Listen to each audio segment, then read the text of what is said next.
ಫಸ್ಟೇ ಮಾಡಬೇಕಿದ್ದದಲ್ವಾ ಜಾಸ್ತಿ ಹಸಿದ್ದಾಗ.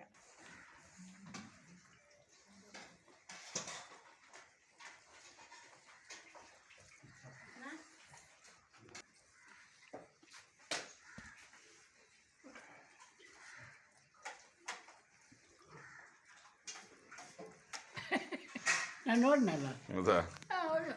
ಹೊಡೆದಿದ್ದೀರಾ?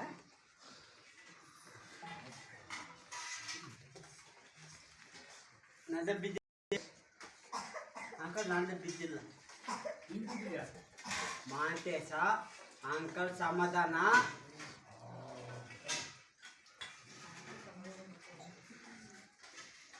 ಅಂಕಲ್ ನಾನು ಬಿದ್ದಿದ್ದು ಫೋಟೋ ಅಂಕಲು ನಂದು ಬಿದ್ದಿತ್ತಾ?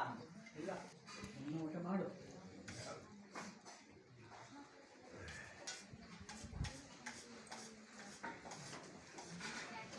ಯಾರು ಚೆನ್ನಾಗಿದ್ದಾನೆ? ಹಾಂ,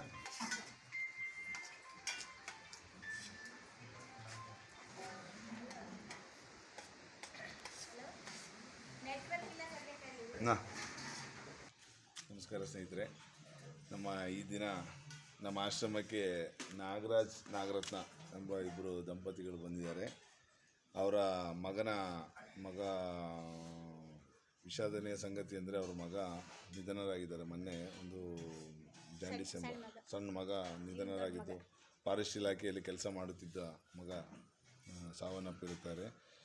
ಅವರ 12ನೇ ದಿನದ ಕಾರ್ಯದ ಪ್ರಯುಕ್ತ ನಮ್ಮ ಆಶ್ರಮಕ್ಕೆ ಇವತ್ತು ನಮ್ಮ ಆಶ್ರಮದಲ್ಲಿರೋ ಎಲ್ಲರಿಗೂ ಒಂದು ಹೊತ್ತಿನ ಊಟದ ವ್ಯವಸ್ಥೆ ಮಾಡಿದ್ದಾರೆ. ದೇವರು ಅವರಿಗೆ ಒಳ್ಳೇದು ಮಾಡಲಿ. ಇವರು ಮೇಡಮ್ ಬಂದ್ಬಿಟ್ಟು ನಮಗೆ ಸುಮಾರು ದಿನ ಪರಿಚಯ, ಒಂದು 3 ವರ್ಷದಿಂದ ಪರಿಚಯ, 3-4 ವರ್ಷ ಅಲ್ಲ, 4 ವರ್ಷ ನಾವು ನನಗೆ ಪರಿಚಯ ಮೇಡಮು. ಇವತ್ತು ನಮ್ಮ ಆಶ್ರಮಕ್ಕೆ ಬಂದಿದ್ದಾರೆ. ಬರ್ತೀನಿ ಅಂತ ಹೇಳಿದ್ರು ಒಂದಿನ. ಖಂಡಿತ ಹೇಳ್ತೀವಿ. ಪಾಪ ಭಾರಿ ನೋವಲ್ಲಿದ್ದಾರೆ. ಅವ್ರ ಮಗ ಆಶ್ರಮಕ್ಕೆ ಬರಬೇಕು, ನಾವು ಹೋಗೋಣ ಒಂದಿನ ಆಶ್ರಮಕ್ಕೆ ಅಂತ ಹೇಳಿ ಇರೋ ದಿನದಲ್ಲಿ ಮಗ ಸಾವನ್ನಪ್ಪಿದ್ದಾರೆ. ಏನು ಮಾಡೋದು, ದೇವರ ಆಟ. ಇವರು ಸಣ್ಣ ಮಗ ಅಲ್ಲ, ಇವರು ದೊಡ್ಡ ಮಗ. ಹೆಸರಿಂದ ವಿನಯ್ ಅಂತೇಳಿ. ಏನು ಮಾಡ್ತಾರೆ? ರೆವಿನ್ಯೂ ಡಿಪಾರ್ಟ್ಮೆಂಟ್ ತಮ್ಮ.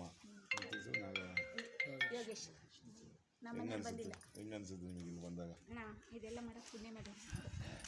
ನೀವು ಬಂದಿದ್ದಕ್ಕೆ ನಾವು ಇವ್ರು ಪುಣ್ಯ ಮಾಡಬೇಕು. ಯಾಕಂದ್ರೆ ನೀವೊಂದು ಹೊತ್ತು ಒಳ್ಳೆ ಊಟನೆಲ್ಲ ಒಳ್ಳೆ ಡಿಫ್ರೆನ್ಸ್ ಆಗಿರೋ ಊಟ ನೋಡೋಕ್ಕೆ ಪುಣ್ಯ ಮಾಡಿರಬೇಕು. ಇದೆಲ್ಲ ಮಾಡೋಕ್ಕೂ ಪುಣ್ಯ ಮಾಡಿರಬೇಕು. ನಾವು ಮನೇಲಿ ಒಬ್ಬರು ಇಬ್ಬರು ಇರ್ತೀವಿ, ಮಾಡ್ಕೊಳಕ್ಕೆ ಕಷ್ಟ ಆಗುತ್ತೆ. ಇಷ್ಟೆಲ್ಲ ನಿಭಾಯಿಸ್ಬೇಕಲ್ಲ. ನೀವು ಮಾಡ್ತಿದ್ದೀರಲ್ಲ, ಗೊತ್ತಾಗೋದು. ನಾವು ಅಲ್ಲಿ ಬಂದಾಗ ಅಂತಾರೆ ಕೆಲವರೆಲ್ಲ, ಅಯ್ಯೋ ಅವ್ರೇನು ತಗೊಂಡು ಹೋಗ್ತಾರೆ ಹಾಗೆ ಹೀಗೆ ಅಂತಾರೆ. ಇಲ್ಲಿ ಬಂದು ನೋಡಿದಾಗಲೇ ಗೊತ್ತಾಗೋದು ಇಲ್ಲಿ ಪರಿಸ್ಥಿತಿ ಹೆಂಗಿದೆ ಏನು. ಎಲ್ಲರೂ ಬಂದು ಸ್ವಲ್ಪ ಸಹಾಯ ಮಾಡಬೇಕು ಇದಕ್ಕೆಲ್ಲ. ಅದಕ್ಕೆ ವರ್ಷವನ್ನ ಹುಟ್ಟಿದ ದಿನ ಇಲ್ಲೇ ಬಂದು ಅಡುಗೆ ಮಾಡಿ ಕೊಡೋಣ ನನ್ನ ಮಗನಿಗೆ. ಯಾಕಂದ್ರೆ ಅವನಿಗೆ ಇವೆಲ್ಲ ಮಾಡಬೇಕಂದ್ರೆ ಇಷ್ಟ. ನನ್ನ ಮಕ್ಳಿಗೆ ಇಬ್ಬರಿಗೂ ಇವೆಲ್ಲ ಮಾಡಬೇಕು, ಇವೆಲ್ಲ ಮಟ್ಟಬೇಕು ಅಂದ್ರೆ ಭಾಳ ಇಷ್ಟ ಅವರಿಗೆ. ಪೂಜೆ ಬಂದಾಗ ಮನೆ ಪೂಜೆ ಆದಾಗ ಅಮ್ಮ ಹೋಗ್ಬರೋಣಮ್ಮ ಅಂದ್ರೆ ನಾನದೇ ಟೈಮ್ ಇಲ್ಲ ಮಗನೇ, ರಜಾ ಇಲ್ಲ ತಡಿಯೋ ಅಂತಂದು ಅಂತ. ಇನ್ನು ನಾನು ಅಲ್ಲಿ ಇಲ್ಲಿ ಎಲ್ಲರನ್ನೂ ಇದ್ದಂಥವ್ರನ್ನ ಕರೆದು ಬಡಿಸೋದಕ್ಕಿಂತ ಇಂಥವ್ರಿಗೆ ಬಂದು ಬಡಿಸಿದ್ರೆ ದೇವ್ರಿಗೆ ಬಡಿಸ್ದಂಗೆ ಆಗುತ್ತೆ.